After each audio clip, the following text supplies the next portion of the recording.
Zikankubulire tupambanye musibu nopambana nokwatoli naye zikankubulire musimu ninamu ekyati kinkuba kiri kiwala kya lukulwasi wali waggulu ku myaka gy'omwana oli oyinza baluzungu kiri ekyana nze kankubulire kinege owange gwe muwala. Excuse me. Muwa. Yes. Excuse me. You want to talk to me? Mbadde njala kwogeramu naawe. Hey, why? Mugambe ne wayagala kinja kimuwa baana. Oh, grandfather, how are you? How are you? Olyotya? Ndi bulungi. But he is good. Nange.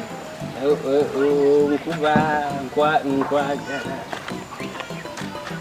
You know what? For a long time, we've seen you moving from there to this. Passing anywhere, but there's something that nkola ku bibyo. Ngenda kukolerako. Anti bino bye tomanyi luzungu.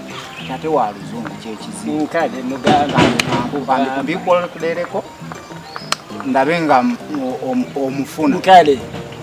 Naye maama ku myaka gy'ogenda kyewangulira.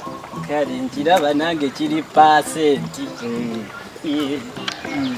I've been telling you that for a long time I've been seeing you moving there, this end, but for sure I feel the heart desire.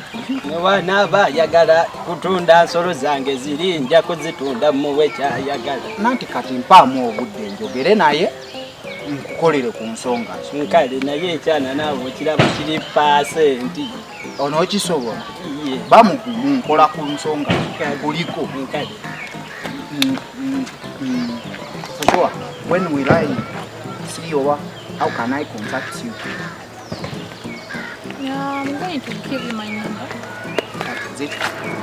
Mzee unaposema asabye namba ayagala tuwa namba ya simu. Abadde ayagala kutuwa telefoni. Lete simu. Toyi nawo nina yakasimu kange. Naye nakagula ku mwanyi mali. Ira akasimu.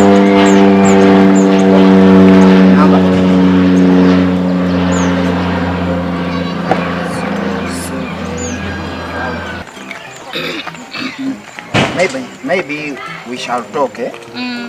Kaka no tukoze tutyo kubanga mbadde era njala mulaba tulabe nti ne wakava kengeri jagenda nakikola mbikukoleddeko namba ya simu agirimpa bwe tokiraba nti ekyana ojammu kubirako naye mwana ngali naye muzeeyi obuteepimira ogambye eki owai omwana akutebukwase kyonna ate nekyokubira omwana ayogedde mu Luganda obedde ampulira obedde omwana ampulira ngamba yogerayo mwana omanyi nagamba obimugambye ngakkiridde bukirizi ampadde enamba y'essimu ojjamukubirako okakasa leka ndabe nze maaso gafa muzeeyi nawe obeera ng'okoze ebyekisiru ngenda kukukuba